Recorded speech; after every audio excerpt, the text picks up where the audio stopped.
So as I said, I'm Kristen Marcel. I'm the director of the Climigration Network, and Maggie and I are so happy to host this session here today. For those of you who might be new to the network, we're a network of people with both lived and learned experience and expertise with climate risk and displacement. And our goal is to create partnerships of people with both lived and learned expertise to design new approaches to support relocation as an adaptation response to climate risk. And we emphasize community-led design in every aspect of our approach. You can find more information about us at climigration.org, including information on future sessions like this one. We're extremely excited to share the findings today from a project led by our partners at the NRDC in partnership with FEMA, Carrie Hewlett Consulting, the Climigration Network, and the Nature Conservancy. Over the last year, they've convened 2 workshop series. The first with buyout practitioners and program managers from a variety of different programs across the country, and the second one with buyout participants and community leaders. Today, we'll hear an overview of that project and from a group of amazing panelists who are going to discuss the insights that came out of those sessions. They're going to share challenges and practical recommendations for making buyouts faster, easier, and fairer. I want to thank Anna Weber at NRDC, who you'll hear from in a moment. She's been an incredible partner and leader in this work. Carrie Hewlett and Shamika Hansen, who helped to facilitate the conversations and will both be playing roles in our conversation today. Carrie will be moderating our panel, and Shamika will be a panelist along with Anna. And of course, Maggie, who you'll be hearing from at different points in the conversation today, keeping everything on track. Our panelists today, in addition to Shamika and Anna, are 2 program managers, buyout program managers. The first is Andy Bueller from Kenosha County, Wisconsin. And the second is Fawn McGee from the New Jersey Department of Environmental Protection. And then we're so grateful to have the time of 2 residents who've participated in a buyout program. The first is Tramika Rankins from Lake Charles, Louisiana, and the second is Perla Garcia from Houston, Texas. I want to acknowledge that this project and the engagement of residents who had experienced buyouts would not have been possible without the support of our partner organizations and funding from the JPB Foundation. This is one of the first times that we've heard from residents and gotten recommendations directly from residents on how they feel about these buyout programs and the kinds of changes and innovations they could imagine seeing in the future. So I am excited to hand this over to Anna to share a brief overview of the project. And again, just want to share the opportunity for folks to continue introducing themselves in the chat box, seeing a lot of exciting introductions there. So Anna, go ahead and take it away. Great. Thank you so much, Kristen. And thank you to everyone who's joined us here today. If we haven't met, my name is Anna Weber, and I work on climate adaptation at the Natural Resources Defense Council here in Washington, D.C. Basically, that means that I spend a lot of time looking at federal grants for disaster risk reduction and figuring out where the money goes and who gets the money, and more importantly, who doesn't get the money. And in particular, my work focuses a lot on these home buyout programs and how to improve them so that they go as smoothly as possible and create real benefits for the families and communities in those locations. So if you're anything like me, you spend a lot of time listening to very impersonal presentations on Zoom. But I think that anything that has to do with people's homes and neighborhoods is a very personal topic. And so I just want to start with something a little bit personal myself to set the stage. These are some photos from where I grew up in South Central Pennsylvania along the Susquehanna River. It's always been a flood-prone region, but the biggest flood in recent memory was from Tropical Storm Lee in 2011. If you ask people in my hometown about that storm, you'll probably hear somebody say, oh yeah, that's the time the Pizza Hut was entirely underwater. Because that's how we know it locally. But it was a lot more serious than that. The photos on the left are from my cousin, who was living near downtown Harrisburg, our state capital. She stepped outside her neighborhood, went a few blocks downtown to see these, to take these pictures. The photo on the right was kindly given to me by a friend that I grew up with, Becky, who took this picture on the front yard of her family's home. It turns out that a few years after this flood happened, in my hometown, there were buyouts. And I actually didn't know that even until I started working on this issue years later. And I think that really points to something that we'll cover a little bit later about how we talk about buyouts and who talks about buyouts. That even something that was happening in my own hometown where I visit all the time, and I had no idea that this was happening. So most of you here probably are familiar with the basic idea of a home buyout, particularly in the context of flooding, but maybe in the context of other hazards too. A home buyout makes a lot of sense, at least on paper. You have a situation where you have a homeowner or family who's tired of getting flooded, and they volunteer to sell their home to a public agency like the local city or county. And then they take the money and they get to go live someplace safer. And then the land is preserved as open space to absorb the floodwaters and provide other public benefits. But today we're going to talk about a lot of reasons why it's not so simple as that makes it sound and what we can do about it.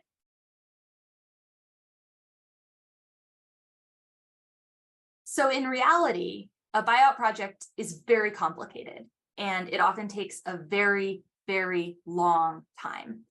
As any of the advocates shown in these pictures here could tell you, it often takes years, maybe 5 years, maybe even 10 years after a disaster for buyout funding to even be fully approved, and then months or years more for the actual sales of the homes to take place.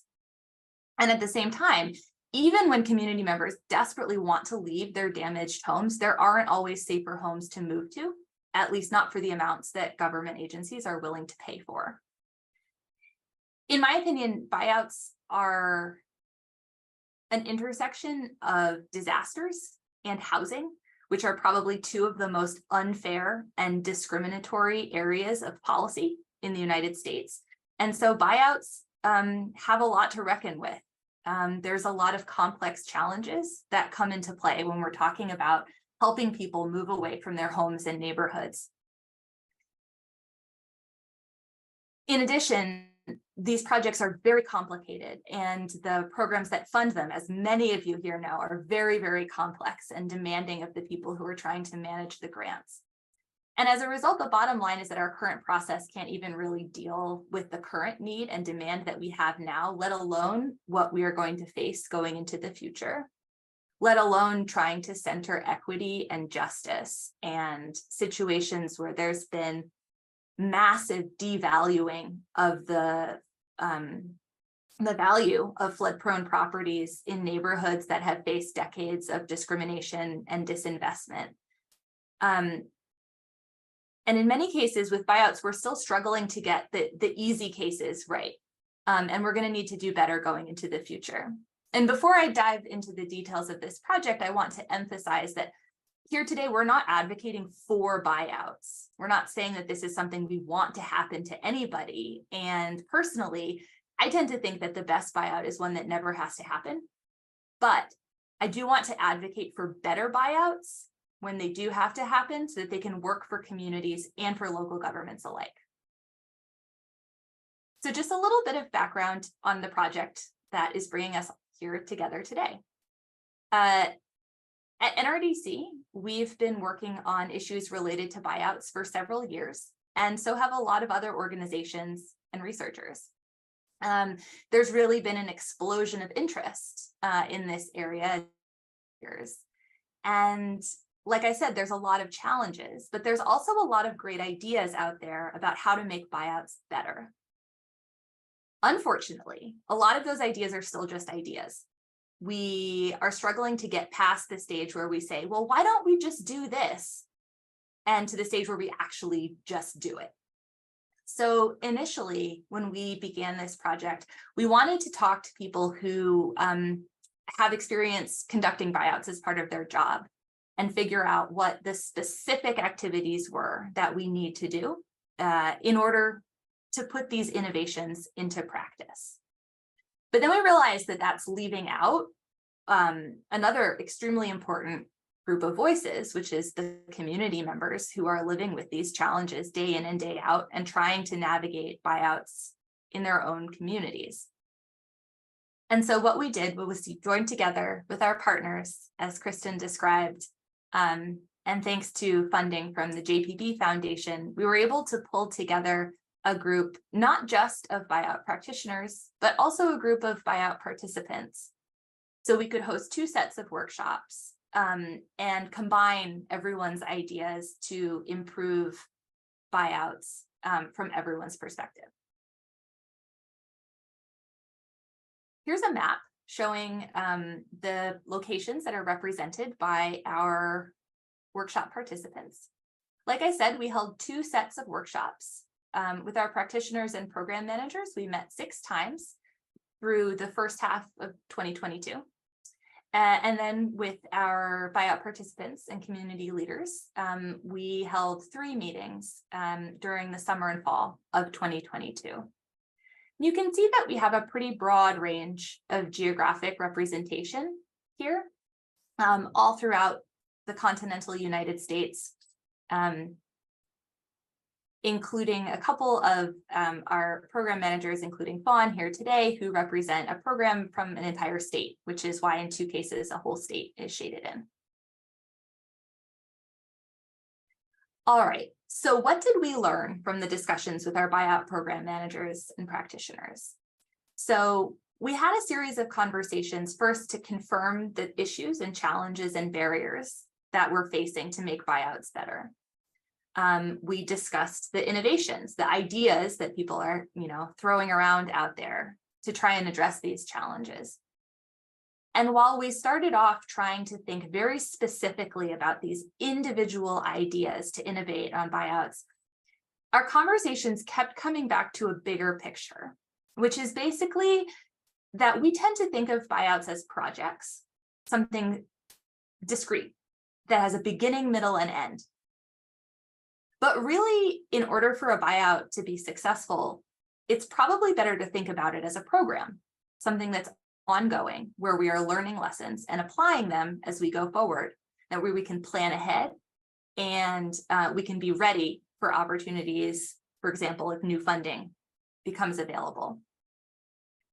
At the same time, it's not like every community out there needs a buyout program. But what our workshop participants concluded is that buyouts everywhere need institutional support, whether that's an ongoing program that can be woven into the climate resilience strategy of an individual city, in some place like Houston, for example, where there's a lot of risk and a lot of need. Or if it's a small town somewhere, and it doesn't make sense for a small town who only needs to do a few buyouts here and there to stand up an entire program on their own. In that case, the institutional support can come from a county or a watershed or a state, for example. The important thing being that we're not thinking just about the instance of a property transaction where we're buying and selling something, but where we're thinking about buyouts as a more holistic program where we're assisting people to relocate in a way that makes sense for them. If you would like to learn more about the outcomes of our practitioners workshops, we have a white paper. It's not a formal, fancy publication, really. It's more just a summary of all the things that we talked about. And it lays out 5 key shifts for changing how we think about buyouts and how we can move to this system of ongoing programs and institutional support and capacity building instead of individual projects. And these are things like the need to plan ahead before there's a disaster, the need to build buyouts, or at least the option for them, into the other planning that you're doing as a community. the need to start with equity and understand what your community members need in order to be able to live in a place that's safe and free from flooding. Another shift is to try and think outside the box of federal grants, or to help improve the way that federal grants work and are managed. And finally, to think of buyouts not just as something that takes place in one silo, but that is multidisciplinary and involves partnerships not just between government agencies or between different departments in a city or county, but across community members, local governments, community-based organizations, housing organizations, advocates, activists, right? Community leaders, everyone who's involved in what makes a community is going to have something that they can contribute to this process. Now, moving ahead to our buyout recipients workshop, our community member workshop. Like I said before, we convened these two workshops, at least in these two sets of workshops, at least for this initial phase, in two separate groups. The practitioners together and the community members together. And we did this deliberately because we wanted everyone to feel comfortable sharing all of their insights and ideas amongst peers. We'll talk a little bit later about how we're moving ahead to try and combine these conversations into one dialogue, but this is how we started.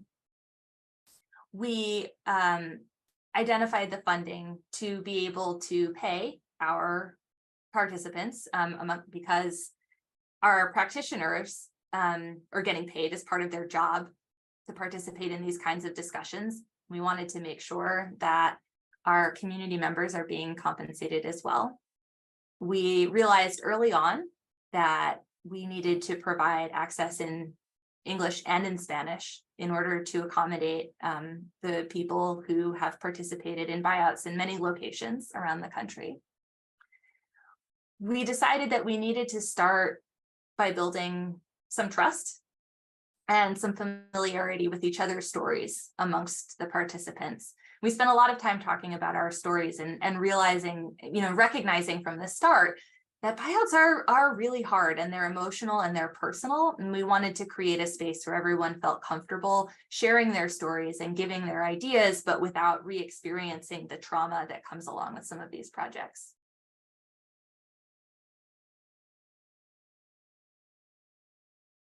One of the things that we noticed right away is that the recommendations that were coming from the practitioners and the recommendations that are coming from the community members were essentially the same.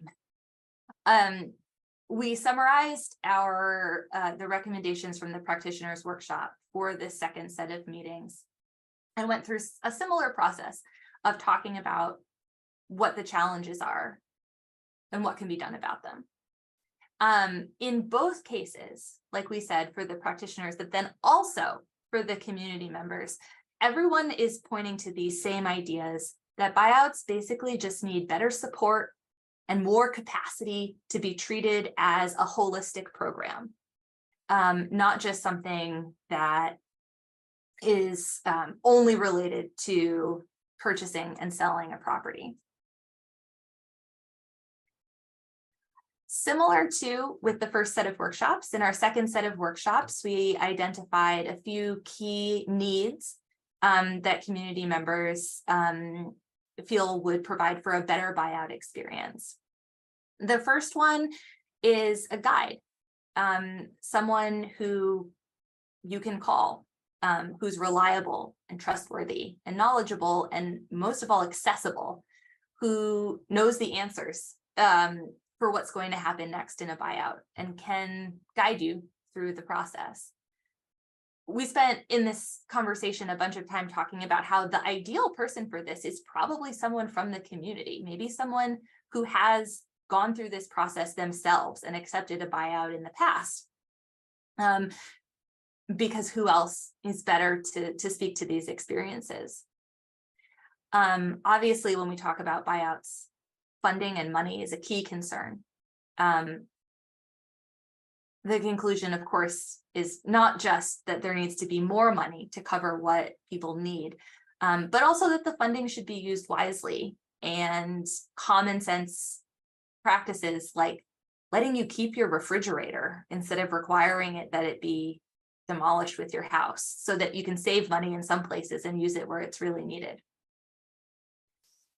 Communication, of course, is huge. Communication before a buyout is even floated as an option. Communication so that the whole community knows what the problems are with flooding or whatever hazard is taking place. It's proactive communication that is accessible, that is in a format and a language that everyone understands. We've heard from participants who didn't know that buyouts were even being offered in their neighborhood until they heard it from their neighbor. That's not how it should be. Like in the case with my hometown, I like to think that I know what's going on in my hometown, but I didn't know that community members of mine were being offered buyouts. One of the other key aspects of this communication is to make sure that whoever is running the program is sharing information not only about buyouts, but about all the options available, and that this information is coming at the same time so that you can really understand what your options are and make an informed choice instead of a choice that's your last resort. Finally, buyout programs should be designed around fairness. The key concept here being that people are better off afterwards instead of worse. And more specifically, that people are given what they need instead of being reimbursed for what they lost. And then the last need is not actually about buyouts at all, but it's that all levels of government need to do better at preventing the flooding and other hazards that make buyouts necessary in the first place. One of the things that I thought was so interesting about these conversations is, like I said, we started with storytelling, and we sort of thought we would move from storytelling to sharing ideas to talking about solutions. But of course, and I should have known that all of the participants in these workshops have thought a lot about what the solutions are and how to address the problems that they themselves are experiencing. And so we jumped right into solutions. And in a lot of cases, they're very similar types of solutions as being discussed by the practitioners, but of course, seen from a different perspective. And I should have mentioned that we also have a written document summarizing the outcomes of our community members workshops. It's not quite ready yet. It'll be ready probably next week, and we will follow up with everyone to make sure that you have a link to that. I think in conclusion, one of the key things that we need to be keeping in mind from all of the conversations that have gone into these workshops is that everyone is, again, I'm going to repeat this one more time, identifying a need for support throughout the entire process of having a buyout. Practitioners are recognizing that this needs to happen so that it's not just about buying a property, but about moving towards a vision of what a more resilient community looks like. And the buyout participants are identifying the same need for there to be some sort of structure and people who know what they're doing, who can guide you through the process. And so that buyouts can really be a form of assisted relocation instead of just something that happens when you don't have any other options. So thinking about the next steps for this work, we are currently in the process of sharing these recommendations and conclusions, and I hope that you all will take a moment to look at our write-ups, the one that's available now and the one that will be available soon. We are going on the road a little bit to do similar panel discussions at conferences, including the Columbia Managed Retreat Conference, which will be in New York City in June. If you're going to be there, stop by. We're going to be doing a sort of more interactive workshop on this topic. NRDC, where I work, is also planning to do a more formal publication summarizing our outcomes. That, of course, is just the first step, though. What we really want to be able to do is put these recommendations into action. And it's all about what Kristen was saying at the start, actually. It's about bringing together the knowledge and expertise of people who have learned these lessons as part of their jobs and people who have lived them as part of their lives. And these are both types of expertise that need to come together in order to create buyout programs that are actually beneficial to communities. And so part of what we want to do next is, like I said, combine these two streams of conversation. We have participants from both of our workshop series who are interested in continuing the conversation with their counterparts in the other set of workshops. We're also thinking about ways to connect people within and between these groups. One thing that we hear again and again from both practitioners and community members is that buyouts feel isolating. It feels like you are the only one going through this. It feels like no one has ever experienced the challenges that you have before and that everything is new. And that can be really, really challenging. The thing is that it doesn't have to be that way. There have been tens of thousands of home buyouts in the United States in the last few decades alone. And there have been so many lessons learned by government agencies, by community members, by advocates. And we can share those lessons with each other so that we don't have to keep repeating our same mistakes. Also, along the line of trying to create programs with institutional support, we are in the process of talking to some state governments and state governments who are thinking about creating a buyout program so that we can help them incorporate some of the lessons that we've learned from these conversations. There's also a lot of research that's going on with buyouts right now, and we're in the process of talking to, in fact, some of you are on this call right now, I see you, about how we can join together in our efforts and make sure that we're all working towards the same goals. So before we turn to our panelists, if we have maybe a minute, if anyone has any specific questions about the process of our project or about anything that I talked about, maybe we can spend a minute answering that before we turn to our panel.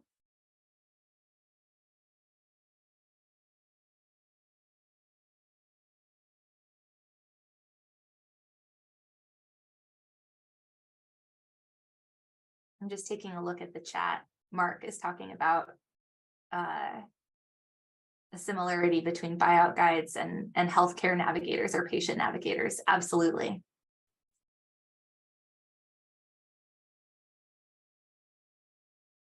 All right, well, if you have any questions or anything comes up as we go along, feel free to drop them in the chat. And if not, we will move on to the next segment here. Thanks, Anna. I'm not surprised no one had questions. It was a beautiful presentation. Anna did a fantastic job describing it. Thank you so much. My name's Carrie Hewlett, and I am part of the project team, helping and working with Anna and Shamika, Maggie, and Kristen, and others who helped us put these together, and really grateful to be here today. I'll be moderating our panel, so I just wanted to take a moment to let you know who is here. We have 6 people on the panel. You're familiar with Anna, of course, who's just been presenting. So Anna will remain with us to answer questions. And also Shamika from the Nature Conservancy will also be on the panel to help answer questions from the project team. On the buyout manager side, and Kristen mentioned this previously, but I just want to emphasize that we worked pretty hard to get very different perspectives on buyout programs in this conversation. So I want to note how they're different. Fawn McGee is here to share with us her perspective as a buyout program manager for one of the longest standing and really most significant in terms of numbers and also just breadth of range of program from the state of New Jersey. There are only a few states that have a state level buyout program, and New Jersey is sort of the one that we all look to. So Fawn will be representing that program. And then Andy Buehler from Kenosha County will be representing the perspective of someone whose job is not specifically to run a buyout program, but who does manage the buyouts when they occur. So in Kenosha, they have a more limited number of buyouts that they need to do. And so it's not enough of a job or enough of a need to have a whole program, but that doesn't mean that you don't need some institutional knowledge and support to keep it going and to be proactive, as Anna was describing. So thank you to Fawn and Andy for both being here. And last, but maybe opposite of least, most, we have Perla and Tramika here. And Perla has just completed a buyout process in Houston that was actually mandatory. Most of the buyout programs in the United States are not mandatory, but Perla was part of a mandatory process. And we are just incredibly lucky today to be able to hear that perspective from Perla and then also Tramika, who Tramika, I'm sorry, I'm sorry. Tramika is from Lake Charles, Louisiana, and Tramika is here to share her perspective going through a voluntary buyout program. And so I'm going to pass it first, I believe. Can you pass the slide, Anna? I think we're passing to Perla first. Yes, Perla. So we're going to pass it to you first to just give folks a little bit more about your experience. And then we'll pass to Tramika to say a little bit more about your experience, Tramika, and then we'll start the panel discussion. So Perla, take it away.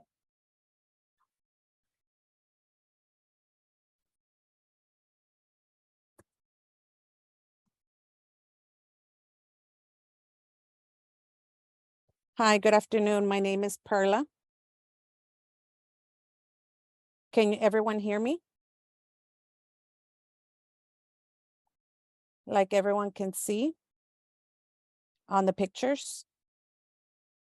Those are some pictures of my neighborhood where it flooded. It was during Harvey. And before, when it would rain, it would be the same. And this part is where we had a lot of problems because we're Hispanic and Latin. And this was mandatory. It was mandatory to sell. And we knew we had put money into our homes.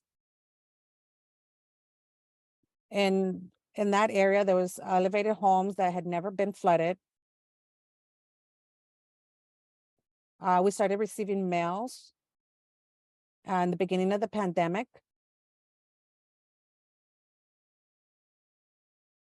There was more confusion within us and issues. After that, it was very stressful because I had to think about, I had to sell my home and I thought I was going to be left homeless. Trying to gather information, and especially the way they would treat us, lack of communication. There was no one that spoke our language, Spanish. So there was a lot of conflicts. And it was very frustrating. We didn't speak English. I couldn't understand anything. What was it about? Initially, the mail that was coming in, I didn't understand. After that, we started receiving the offers. In my experience, my personal experience, I just left that area. I lasted 3 years in the program. In the process of paperwork of my home, all those 3 years, it was within visits to my home, invade. So if it was like invading my privacy, you know, people coming in, telling you that you had to leave and receive that offer. So it was very confusing and we could not do it anymore. And after this, in my case, I have my business close next to it. And it was very difficult to find a home similar to mine. They wanted a home of a 4-bedroom. I didn't have the rest of the money to pay for it. the market was very expensive. So the market, I had to compete within the market. So there was not a lot of options. So there was not a letter or something like a referral to say, give the priority to this buyer. Within the 60 days, a lot of people were not able to wait for that long. So there was times where just buyers did not want it, the offer. They wouldn't wait for us. We lost $2,000 at one point. After that, also, I want to clarify, there was racism. I felt racism. Not everyone was in the same page, because there was some people that were American and would receive more, better offers. Oh, they would just give them everything they would ask for. And the majority of our area, we had a petition. It's very stressful because it played with our emotions. We had a sickness, illness in our area too. Just because we didn't know our future. After that, some stuff would clarify. I started getting involved in more of in an organization, project organization, to have someone who to speak to and guide me, because they would tell us, if you don't sign this paper, we're not going to give you the money. So in my personal experience, I ended up being in debt, $50K and higher, because I did not complete it on my home, on my property, because of my home, my property was not valued as such. There's not enough and I'm competing with other people. $500,000, that amount of money, they're not willing to give. They weren't cooperating or helping us. So I can have a home for my family and my husband that has his business. So we decided. Another complication was there was no security. There's no security. There was a lot of theft at night. There was shootings. There was a lot of problem after there was a lot of homes being abandoned. So without security or someone watching over that neighborhood, it was just not reliable. I'm starting a new life now, but it's also stressful. There's no tranquility because it's like starting all over. And we had to just go for the first home because there was no other. So we had to get that home, and we're trying to remodel. I have a child that has autism that I have to change the carpet and many things to accommodate my kids. But they don't see the market, that it's different and it's difficulties in families. I feel the racism because we're minorities. I feel like enslaved because we are denied a lot of resources. And a lot of immigrants or undocumented people are scared. So they would treat me different because I wouldn't speak English. So I would have to get an interpreter.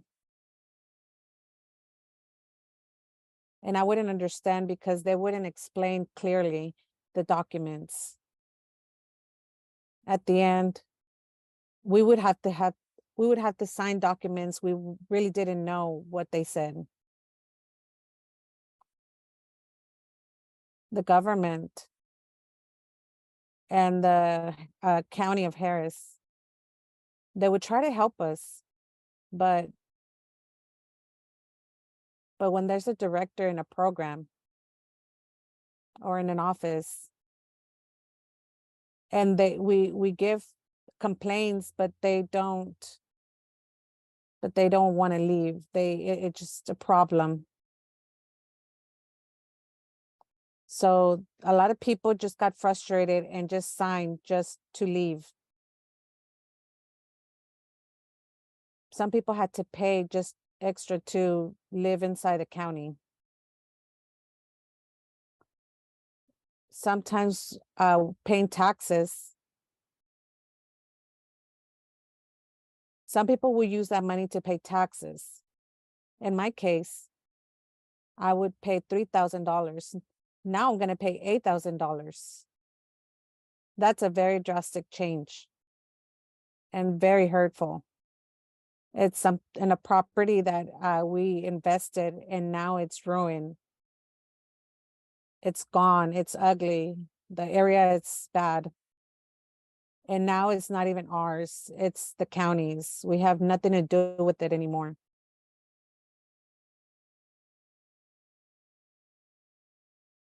So with these programs, I feel like they need to direct themselves with the organizations, and they need more support. The community needs more support in our rights.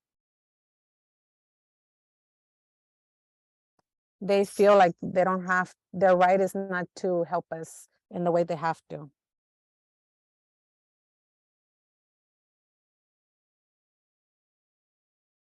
So we came in with some money, and it's with a property that it's worse, very bad. And so there's some good, decent properties that were a little bit higher, but they didn't want to comply and help us in that area. For FEMA, they only gave us $4,000, which it did not even help me cover some of the costs. It didn't even get flooded. So we're trying to survive with these changes, drastic changes, with kids going to a new school and personal issues that have changed because of this big change. They did not think about what the issues that was going to cause in our lives. That's it. Thank you very much. Perla, thank you so much for just sharing with us your experience, and especially for you just with such clarity shared like point after point of the difficulties of this kind of transition, and especially when it's imposed on you, and we just really appreciate it. Thank you so much. Tramika, we'd love to hear your story too. Hello, how are y'all? Trying to get the camera on, it's not showing me. Do y'all see me or no? We see your fingers. There we are. Now we see you. Great, great. I didn't see myself. Well, hers is more of a mandatory. Mine's maybe classified as a voluntary. But when you have a parish or a city who's not willing to invest the money into the area that's constantly flooding, they really left you no choice. It's labeled as voluntary, but it really wasn't mandatory. It's either you're going to get out of the area,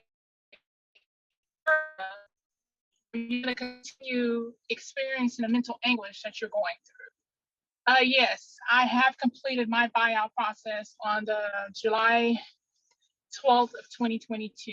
I bought my new home. However, it was a challenge. I came to the point, those are just visual pictures of what I was able to get while I was inside. Mind you, that is like the third time that has happened to me. That was the most recent after the 2020 hurricanes. I flooded 3 feet of water. This ended up being, once we got out, it crested at 5 feet.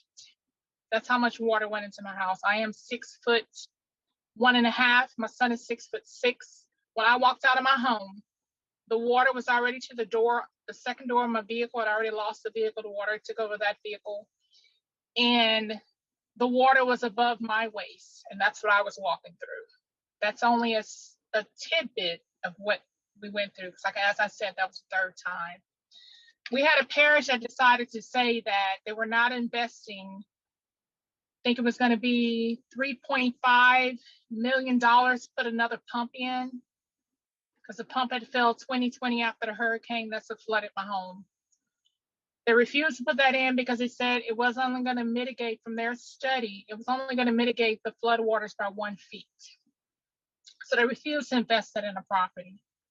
How did we get to the buyout in that area? After I flooded 2020, I started asking questions. I started doing research. I started doing things. And I kind of started calling the city, asking them, hey, why did you do a permit for this? How did y'all start building this new subdivision? Did y'all run across pipelines? Did y'all run the actual floodplain to see how that would affect the area down the way? Oh, she knows too much. So when we flooded there in 2021, I called the next morning. I had nothing to lose. I lost 2 vehicles. I lost my house again. I'm living in a hotel again. I just got out of a hotel for almost a year. I had no clothes, had no furniture I just bought. So now I'm going to put the pressure on. I'm going to call the news stations. I'm going to call CNN. I'm going to call everywhere. Now you're making too much of a stink. I got a call from the actual mayor saying that I hear you loud and clear. I'm going to get something done. That's when they talked to the governor, and that's how we got the buyout from that area. Basically, short story short. But the experience with this is that you come in and say, we're going to give you a buyout, but you don't realize the magnitude and the emotional impact that it has. A lot of people in my area were older people. They're not in the loop. They're not in the media. They're not in the Facebook. I'm not even 50, but I don't do Facebook. A lot of stuff was put out like that. Not much literature was out there. So it took some grassroots. It took some knocking on the doors. Did you hear about this? Did you hear about that? Hey, there's a meeting going on there. I was more inside the loop because of them, because the mayor promised me, I'm going to call you more. I'm going to let you know in the loop. So I knew when the meetings were coming up before they were coming up. So I was able to spread the word. Still to this day, people in the city sees me and says, oh, you're the lady from the news. You're the lady from this article. You're the lady from that article. Hey, have y'all moved yet? But then when I left and getting ready to leave, I had cards on top of my car from people in the neighborhood thanking me for doing so much that I did, because we didn't have that much of a direction. We didn't have that much of, oh, you need to do this, this, this, and this. So when I went through something, I called the next person and said, hey, this is going on. If anything comes up on this, even if it was an old loan against you, 10, 12, 13 years, you might want to go down to the parish office and check this out, because there's a lien on your house. I'm like, that was 25 years ago. Like, what are you talking about? I paid that off. Well, they didn't clear it up. Well, this person is closed down now from 25 years ago. Well, do you have the receipt for that? No, my house flooded 3-4 times already. I don't have the receipts from 25 years ago or 20 plus years ago. So I still had to pay that $250 to clear that off my title on my home. Anything that comes up on you, that's something that they don't tell you, you're going to have to pay that. So my question to them was, what if I was not fortunate enough to pay this? Oh, we would have just took it out the buyout process. So this is something that I paid off that was maybe $5,000 several years ago. You're already giving me not enough to buy a home, but you're going to take that out. That's something I don't share with people. They don't share that if you have your cousin, your uncle, your whoever's living in that home at the time of your loss and you're applying the application, you need to put everybody on there. Because if you don't have over 5 people living in your home, you're not going to get that 2,000 square foot limit times whatever they're doing a square foot, you might get that 55,000 or 60,000 they're trying to offer you for your home, their shortcut. That's a lot they did not tell people. Now, mind you, $242,000 are like, hey, ooh, you sold your house back there that got flooded 3 times for $242,000. Yeah, but in the time that I'm in, I can't even buy a house for that. So yes, I took majority of my money and I put into my new home, but my home was bought for $315,000. So you still have a mortgage. You have a downtime where we had 2 hurricanes come through the city. If you want to buy something and build it from the ground up, it's going to cost you 3 times more what you buy a house that's already here because of lumber and everything. They did not tell you that if you had a certain income bracket, at first that was never brought up, that you're not qualified for your relocation fees that is added on top of it. I think the max of the buyout was $250,000, something they don't share. They did not tell you that, ma'am. Can I ask you a quick follow-up? Sure. This is something that you that came out in the buyout dialogues that I think most of us did not realize, that you just highlighted a moment ago, but I just want to make sure that people heard it. That in your case, and this is a good moment for us to just emphasize that every buyout program has different rules. So this is true for Tramika, but it may not be. And in fact, we know it's not necessarily true in other places, but in Tramika's case, the income that she was being assessed, her household income was including adults who were living in her house, but were not contributing to actually the household. They were just there, right? They were family members who were there. They were family members. And so she was, you know, in a way being punished financially for actually having some family members stay at her house. So this is just one of my girls. They were my girls who lost everything from the hurricane. So yes, they moved into my home. Yes, they made up my dynamic of my home for a whole almost 2 years. So yes, they did. So yes, I did put them on there because at the time they were living in my home. When the time the application came, they said everybody in your home who has an ID at that house or has a license at that house has to put on an application because we're going to research everything. So you don't want to lie, but then you come back and say, well, I need their W-2 from last year. Why? They just moved into my home 2020. We're 2021, a whole year later. Yes, it happened in May of 2021, but you're doing a buyout a whole year later in 2022, but you want me to include their income. They're not paying the bills in my house. But then it made you do that. Right. It's like, I'm gonna give you what you need, but I'm gonna make you jump through hurdles. And it shouldn't have been like that because we're already going through troubles. We're already going through stripes. We're already going through emotional toll, but you're gonna make me jump through hoops. And the transparency was not there. You had people calling me to get clarification on what I feel like the program managers or whoever was working with them, because you had different case managers, they should have gave them all the clarification they need. My phone rang at 9, 10, 11 o'clock at night.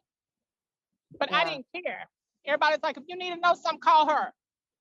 I was okay with that because I felt like everybody had to move from that area and get out of what we were going through, get out of that stuff, get out of that emotional turmoil.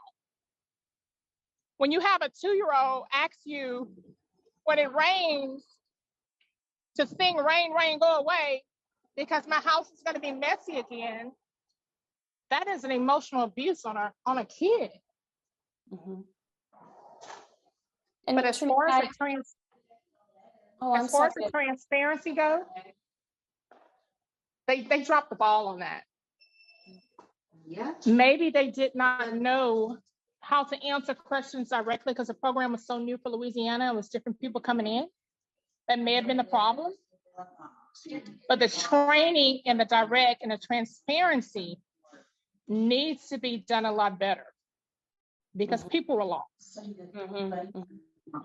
And Can I ask, Tramika, do you mind? I'm going to ask Fawn, I'm going to head to Fawn for just a moment to kind of build on what you were just saying, Tramika, about the transparency and about some of these aspects. I mean, Fawn has been running a program for a long time, so sees it from the other side, but I know has really tried to put in a variety of different kinds of functions to address some of these issues around transparency, around knowing how to value the home and how to value the income of the folks in the home and that kind of thing. So Fawn, if you don't mind, I'm just going to pass to you to pick up here and just take us through a little bit around what are some of the kinds of things in your program that you tried to build in to address some of these concerns that you just heard Trimika and Perla bring up.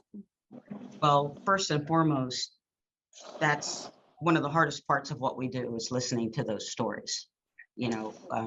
We created case managers that were advocates. We wanted to make sure that there were case managers available for every family at any time of day, 7 days a week. People got laptops and they got cell phones, and it was like, if somebody can't leave work to talk. Forgive me, the interpreters are asking us to slow down just a little. Slow down. Thank You're you. talking at New Jersey speed, Fawn. I think compassion and transparency are really the key to a successful buyout program. The devastation that we heard from these owners hurts my heart. And the best way, I think, as a state worker, as a public service employee, is to make sure that we are advocates and we're making sure that those families are getting everything they need. The devastation's there.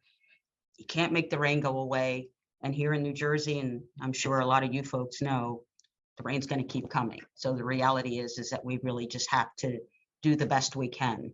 And we look at values. In New Jersey, I was the director of the Superstorm Sandy program. In New Jersey, we created a statewide buyout program because a lot of our towns, it was overwhelming. They were just trying to get their businesses back up and running, the kids back in school, and it was too much. And so we said we would do the buyouts, and the local governments, we just asked for them to give us places to talk to the residents and to manage the properties in these suburban areas when we were done with the buyouts and the demolitions. But what we did is pre-storm value.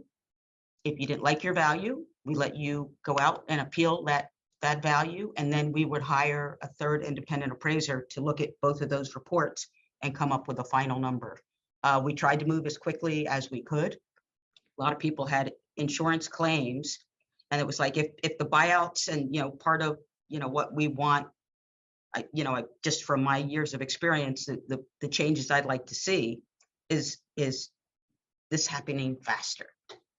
People get money from their insurance companies, they get new furniture and new furnaces, and then we come in with more public dollars to buy these homes. And if we could just get federal dollars right off the top, and this is just in a disaster situation, we do a damage assessment to see what every state is going to get. If we could take 20-25% off the top of that damage assessment for buyouts, when people are hurting, they're in hotels, they're still paying their mortgage, and then the federal grants want you to still pay your taxes. They still want you to pay your flood insurance. I mean, it's daunting for these families to deal with that kind of stuff. And so if we could get money right off the top, these families don't have to deal with all of these different things. I mean, the buyout process is a lot. It's a lot. A lot of hoops to jump through. And if you have the ability to build a program or have certain members that can walk the families through the federal requirements, it makes it all easier. And so that's what we did here in New Jersey. A case manager would sit down with the owners, explain everything. If you needed an interpreter, we had interpreters. If we needed to change every single document into, I think, under Sandy, we changed things into 9 different languages. And so we did everything that we could to make sure that those residents knew what their options were. In New Jersey, we did elevations, we had buyouts, there were a lot of different things going on. Our program just handled the buyouts and the demolitions.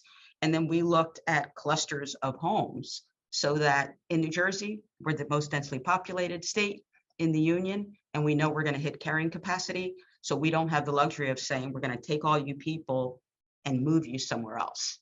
Every individual family in New Jersey chose where they wanted to move to. And hopefully that pre-storm value allowed them enough to pay off their mortgage or any debts they had with the flooded home to start over again.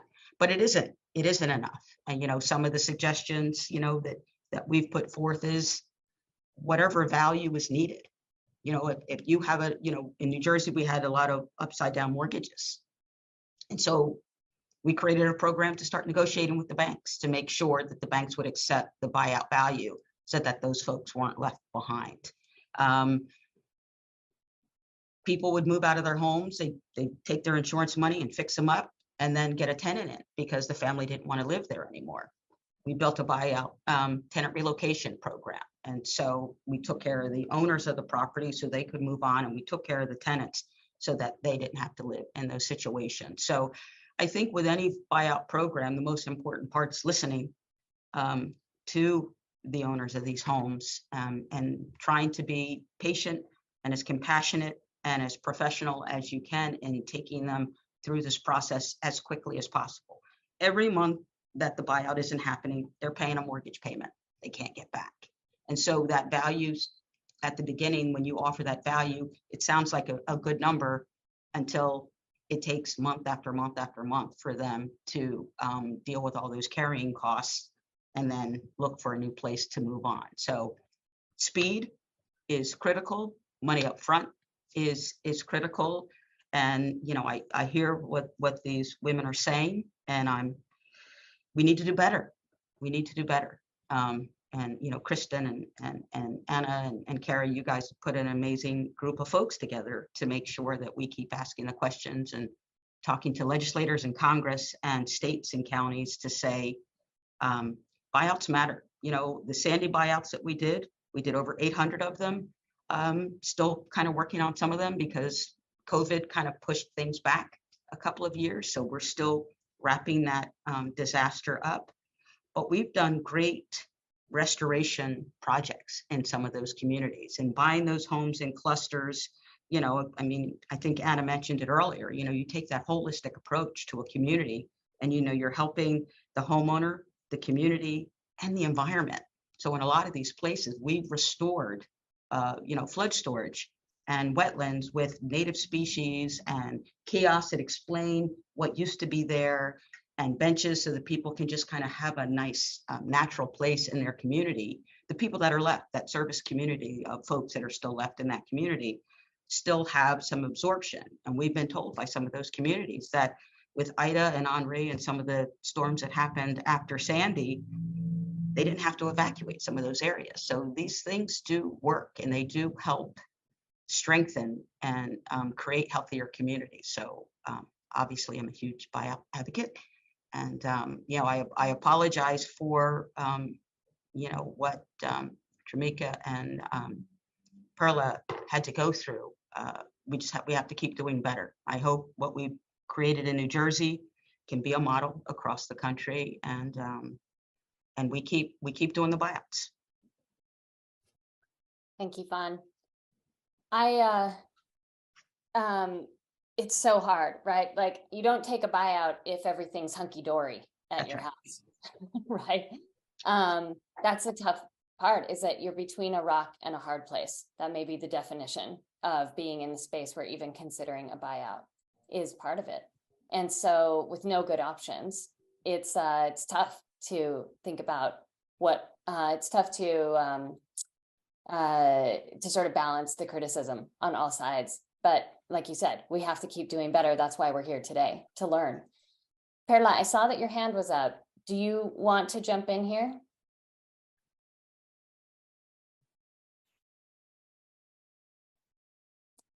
All right, I'll come back. Anyone who has a question, please drop it in the chat. While we're gathering a few questions, I'd like to ask Andy to come on here for a moment. Andy, if you don't mind.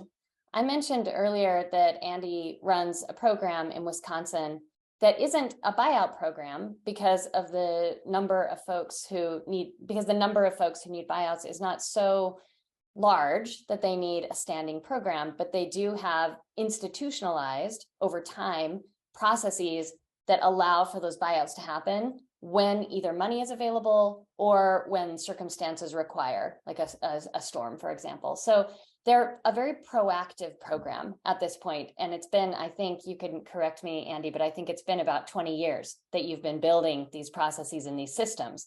And I just thought it would be really helpful for people to hear, what are some of those systems that you have in place for the buyouts as they come up? Because at this point, you guys know who might take the buyout in the future, and you're ready when they're ready. So if you could tell folks about that a bit, that would be great. Oh, sure. Yeah. Thank you so much. And thank you so much for being invited to this. And I'm very thankful to be part of this whole process, to be able to talk about this with other colleagues nationwide. I mean, just everything that Fawn said, I completely agree with. And she's working at the state level and I'm working at the county level. So again, I'm Andy Buehler, Director of Planning and Development for Kenosha County. Just so you know where we're at, we're on the southeast corner of the state of Wisconsin, right between Milwaukee and Chicago. And we have a river that runs through that is in the floodplain. It's quite expansive, and homes were developed back in the 20s along this river. And in 1995, we started a program to buy out these homes that continually flood. In many cases, some of them at the beginning were flooding annually. Now it's not quite as frequent because we've purchased so many, but there were about 170 homes in this area that were flooding. And now we've purchased about 125 through different means. And like Carrie said, is that through this process, and it was always a voluntary process, it was developing relationships with those that lived out there. I mean, they were experiencing these floods for years before 1995. And once we were able to determine this program and how it would work, we worked with our regional plan commission, because we didn't have the capacity ourselves to administer this type of program, because we're working with townships. Okay, these are small unincorporated areas and they don't have their capacity, and we at the county level are managing all these different townships in our county, and we didn't have the capacity. So we reached out to our regional plan commission, and they were able to put someone on it that had some expertise in this area, and then they ended up really learning the process. So we went through this process for a number of years and going through this buyout, and a number of residences, they weren't really ready for this. But over time, with multiple floods, and they saw that this was something that would work, and that we had a relationship because we had a person that was out there after every flood, they started to get to know him. They knew that they could trust him. And with that, they would reach out to him after these floods, and then we would search and try to find funds statewide, really. And so, because we didn't ever have a disaster in our county that reached the level where the emergency funding would come to our county. So we always had to rely on, unfortunately, flooding in other counties in the state where they had leftover funds that then we could tap into to buy out some of these homes. And so with that, over time, we came to realize that this was difficult, right? We could only work in these dire situations whenever the funds became available. So we started to look at other means of how to accomplish this. And one of those was to, one, send out letters to the property owners of some of the vacant properties that existed and see if they would be willing just to donate their property to the county. And we had some of the people that wanted to do that. And we told them that it was all up to them, and it would be based upon, any tax advantages that they would have. And again, it was all up to them. And some people did take advantage of that. And then over time, we started to realize that the hardest properties to get probably are not going to be flooding as often as some of the other ones. So some of the property owners may not feel the incentive to move out. But we would see these homes would go up for sale, and then they would be sold to someone else. And we thought that maybe if we put some money aside, that maybe we could make a purchase of those homes and not have to wait for a flood to occur and flood monies to come our way. And so the county board set aside funds, $50,000 a year, that we would then accrue over time and be able to make purchases. And we've made about 7 purchases, I think, of homes that just popped up for sale. And we were able to purchase them at market value based upon appraisals, and didn't have to go through, the lengthy process of going through buyouts. And so I guess those are kind of the different things that we've done in our area on a very small capacity, as you heard from just our numbers. And if there's anything else that you wanted to ask, I can help answer. I'd appreciate it. Thank you, Andy. I think it's important for people to hear that because, you know, the kind of program that Fawn runs and the kind of program that you run are so different. The needs are so different. The number of people who need or are interested in the buyout is so different. But in both cases, you have developed systems to make sure or to attempt to try to take advantage of that window of opportunity that opens after disaster, for example, but also really trying to not be bound by that window of opportunity, to be capable of buying out when people are ready, whether or not the disaster was the force. So I just thought it was useful to hear that, and it really speaks to the outcomes of these processes, where in both for the buyout recipients and for the buyout managers in these two dialogues, what was really identified was the need to institutionalize the opportunity for buyouts in a whole range of ways. And Shamika, I'm going to come to you in a minute, but I'm going to give you a minute to think through this question. I'd love for you to highlight any of those sort of the components of that institutionalizing that we identified in the dialogue, that was identified by the participants in the dialogues, and like maybe connect it to some of the specific things that Fawn and Andy raised. I'll come to you for that in a second. I just want to quickly take one of the questions that is in the chat. So Susan Liley, who is one of our good friends here at the Climigration Network and is an organizer in her local community where there's a lot of flooding happen, asked, what about the towns that have no forewarning, the towns that flash flood and have hazardous dams above? And in her case, 15 dams in a 7-mile space. And Susan, I'm just going to throw that question to Anna, and I hope you don't mind. But Anna, what kinds of things should be in place so that if a town is in the kind of situation that Susan is in, like what kinds of things need to be in place to make sure that there's at least some help there for folks? Yeah. Hi, Susan.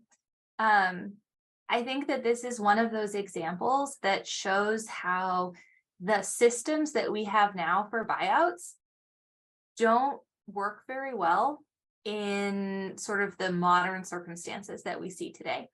A lot of the rules and laws and sort of just like the way that we do buyouts came out of a very specific circumstance, mostly related to river flooding in the upper Midwest in the early 1990s. And a lot of our current buyout programs are kind of modeled on those projects that happened at that time, but not a lot of places have that exact same situation. And there's a lot of other things going on right now with climate change and sea level rise and extreme rain and flash flooding that those programs don't accommodate for very well. And so I think there's two things here. One is to be able to have flexible programs that are designed for the communities that they're trying to help, so that we're not trying to take Fawn's program from New Jersey that's dealing with like coastal areas and the back bays along the ocean and transplanting it to the center of the country where you're dealing with hazardous dams and flash flooding from rain, right? The other thing that I think this is something that came up a lot in our discussions in both of these workshops is to just be able to plan in advance. This is really hard in a lot of situations, like Andy was talking about, because the money often comes after a disaster, but the time when you need to be planning for action is before the disaster. And so what can we do to make sure that we are like front loading the work and doing as much work before a disaster happens as possible? Are there things that we can do to help communities take action so that their home never floods in the first place? And if your home does flood, that something can happen to assist you immediately instead of waiting ages for the next flood to happen and the next flood after that. And so I think that one of the big lessons here is that while every community is different, there are lessons that we can learn and apply from place to place. And that's part of what I hope that we can be working towards in this project. Thank you, Anna. Shamika, I'm going to go to you, and then Perla, we'll have you take the last comment from the panel, and then Anna, you can wrap us up for the day. Go ahead, Shamika. Hi, everyone. Shamika Hansen from the Nature Conservancy. I work on our climate adaptation team, really working to test and identify some long-term sustainable solutions to help communities in New York deal with increased flooding. I'll drop a link in the chat shortly to learn a little bit more about our work. But thinking about some of the recommendations that came from both the practitioners and the recipients, and where we saw some alignment, a little bit of some, differentiation. In general, both the buyout recipients and managers were fairly aligned. It's just the perspective that the recommendations were made from. And so many of the managers identified areas, as we heard before, that touched upon various forms of inequities, as well as some of the participants. We heard a little bit about some of the distributive equity in these processes, the procedural equity, and then some of the interpersonal in terms of the relationships, how people were spoken to or treated, how programs were set up, so on and so forth. And so the difference was that managers really identified some of the general areas and functions that, if supported or created in the future, could really improve programs and the overall experience for participants that are in these programs.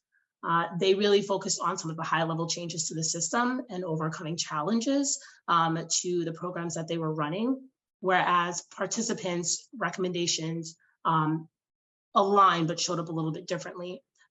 They more readily identified specific outcomes that could potentially be a result of some of these kind of high-level changes suggested by managers. And so, for example, the buyout managers recommended a general need to have multiple disciplinary teams, whereas the participants had identified very specific types of roles, right, that these teams would have that could improve their experience. And so there's a lot of connection between the recommendations that were given. It's just the recipients really put some very specific help for, I think, the managers to really think about what needs to be in their program. It's very general from the managers level. And I think having the dialogue with the participants and the recipients of these buyouts, we were really able to get a lot more specificity in terms of what that would actually look like in implementation going forward in the future.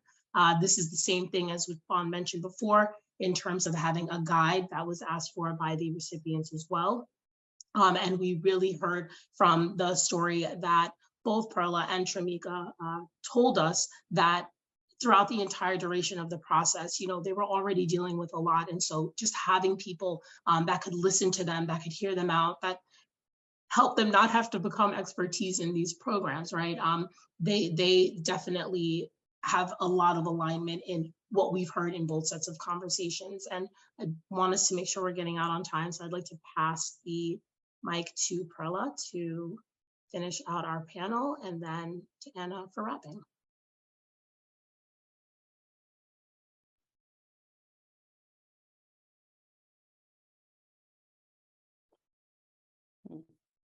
Sounds like, Perla, go ahead.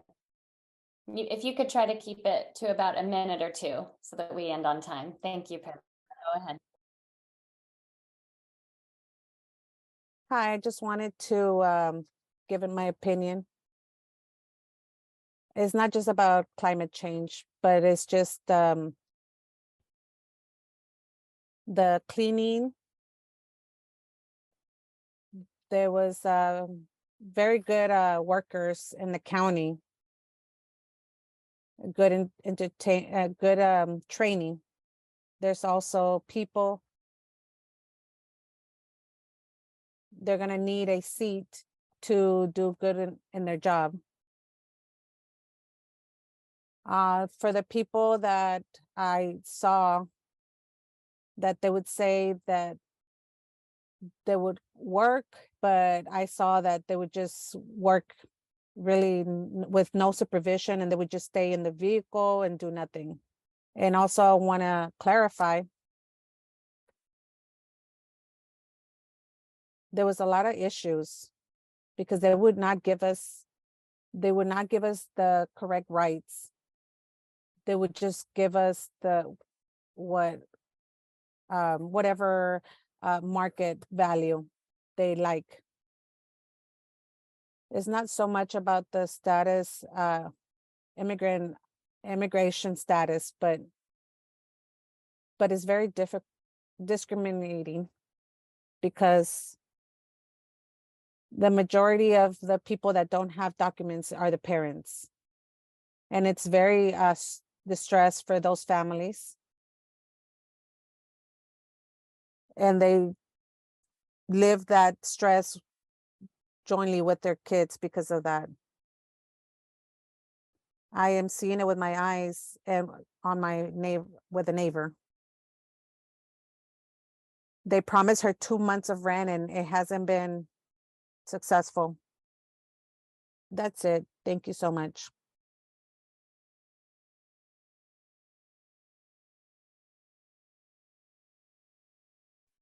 Thank you, everyone. Thank you for all of our panelists. I wish we could have listened to you for much longer and had more time for questions. But thank you, Anna, for wrapping us up today. Yeah, thanks again. I just wanted to share our contact information.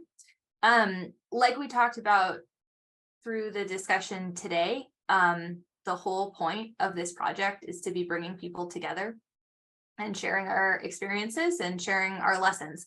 And so if you would like to get involved in any of these discussions that are happening, if there's something relevant in your state or your county or your town, and you would like to join up with us and share your expertise and be notified of future phases of this project and future opportunities to connect with each other, absolutely let us know. You can just drop me an email. That's probably the easiest. Weber like the barbecue grill, at nrdc.org. And we will make sure to keep you on our list for future opportunities to collaborate. Before we leave, I just want to say a big shout out. Thank you so much to all of the participants from both of our workshop series.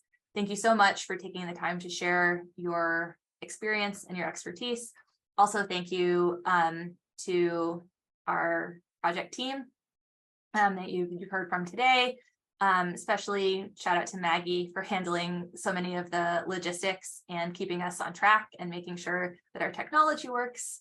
Thank you also to our interpreters and translators, allowing us to be much more accessible in this work and not leaving anyone out. And Carrie, did I miss anyone that we need to thank? Thank you all for coming and listening along with us today. We will follow up in probably about a week with links to the written documents that we mentioned today. We can also send you links to these slides. And so keep an eye out for that. And I think that's it. Carrie, do we have anything else? That's it. Thank you. All right. Thanks to the Climigration Network for hosting today. Yes. Thank you everyone for coming and Thank you guys. who shared their stories. Just huge thank you to you for making this possible. Take care and have a wonderful afternoon, everyone. Yeah. Take care. Thanks, Thank you, gang. Good to everyone. see you.